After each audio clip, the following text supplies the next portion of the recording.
रख दें। Temple of Jupiter के कंपाउंड में कई मकामात पे इस तरह के बड़े बड़े पत्थर देखे जा सकते हैं। स्टेयर्स के बराबर में 800 टन के इस पत्थर को देखें, इसको हिलाना तक भी कोई मामूली बात नहीं है।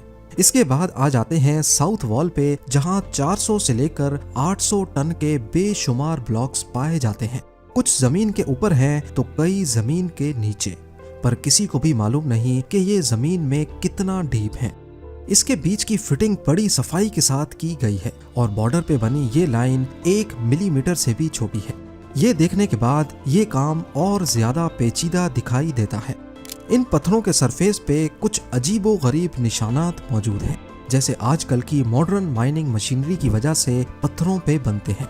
इन निशानात की लंबाई करीब 10 फीट तक है और ये एक दूसरे से बिल्कुल पैरेलल है।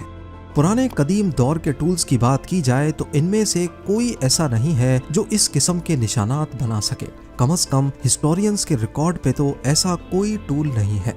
इस तरह के टूल मार्क्स चाइना में यानशान क्वारी के पत्थरों पर भी देखे गए हैं। यहाँ पर एक 16,000 टन वजनी पत्थर का ब्लॉक मौजूद है, जिस पर ठीक उसी तर्ज पे वैसे ही निशानात हैं जैसे बालबेक के पत्थरों पर हैं। इसी तरह जॉर्डन के कदीम शहर पेट्रा में भी ऐसे ही निशानात देखे गए हैं।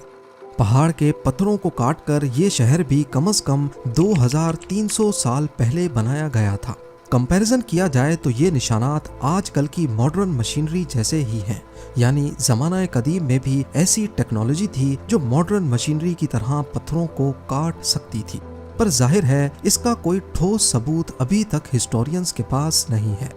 अब आ जाते हैं उस कान पर जहां से असल में ये बालबेक के पत्थर लाए गए थे, जिनमें ट्रिलिथॉन्स भी शामिल हैं। बालबेक क्वारी